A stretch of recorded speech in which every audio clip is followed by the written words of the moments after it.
बिस्मिल्लाहिर्रहमानिर्रहीम। जनाबे वाला पहला वीडियो देखो, उस तो बाद मैं गल करना। आ वीडियो देखो जरा।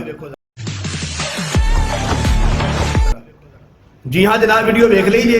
एक हस्पताल के अंदर एक औरत आई है, उन्हें बच्चा चुकया होया है। ਉਹਦਾ ਬੱਚਾ ਬਿਮਾਰ ਹੈ, ਸ਼ਾਇਦ ਕੋਈ ਜ਼ਿਆਦਾ ਹੀ ਬਿਮਾਰ ਸੀ ਜਾਂ ਜ਼ਿਆਦਾ ਤਕਲੀਫ ਦੇ ਅੰਦਰ ਸੀ ਤੇ ਉਹ ਕਾਊਂਟਰ ਤੇ ਆ ਕੇ ਖਲੋਤੀ ਹੋਈ ਹੈ ਤੇ ਕਾਊਂਟਰ ਵਾਲੀਆਂ ਜਨਾਬ ਉਹਦੀਆਂ ਪ੍ਰਾਈਮ ਮਿਨਿਸਟਰ ਬਣ ਕੇ ਬੈਠੀਆਂ ਹੁੰਦੀਆਂ ਨੇ।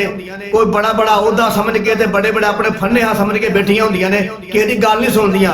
ਉਹ ਆਪਣੇ ਆਰਾਮ ਨਾਲ ਕੰਮ ਲੱਗੀਆਂ ਨੇ, ਕੰਪਿਊਟਰ ਚਲਾ ਲਈਆਂ ਨੇ, ਪਤਾ ਨਹੀਂ ਕੀ ਪਈਆਂ ਕਰਦੀਆਂ ਨੇ। ਉਹਦਾ ਬੱਚਾ ਆਇਆ, ਪਤਾ ਨਹੀਂ ਜਿਹੜਾ ਕਿੰਨੀ ਤਕਲੀਫ 'ਚ ਹੈ ਜਾਂ ਕਿੰਨਾ ਬਿਮਾਰ ਹੈ, ਉਹਦਾ ਧਿਆਨ ਕਰੋ, ਦਵਾ ਦਾ ਮਾਮਲਾ ਕਰੋ, ਉਹਦੀ ਟ੍ਰੀਟਮੈਂਟ ਸ਼ੁਰੂ ਕਰੋ। ਉਹਨੂੰ ਚੜਿਆ ਗੁੱਸਾ कि जनाब ये मेरा ध्यान नहीं कर दिया, मेरा बच्चा बहुत सख्त बीमार है। ओड़ा कंप्यूटर चलान दी सी ना कुड़ी, उन्हें चुक के थले मारिया। अल्लाह दी कसम चुक के आना, रब्बे कायनात दी कसम है, उस लड़की ने साडी उस इस्लामी भैन ने एडा सोहना काम कीता ना, बड़ा सोहना ते रज के सोहना काम कीता, ठंड पा छड़ी है। इन्हां दा ए इलाज होना चाहिए।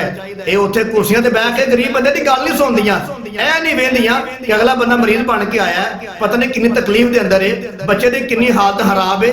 असं उन्हें ध्यान करिए, दुआ दईए, कोई हाल चाल पुछिए, उन्होंने बिठाइए, कोई जगह दईए ना। जरा भी इन्होंने अंदर एहसास नहीं।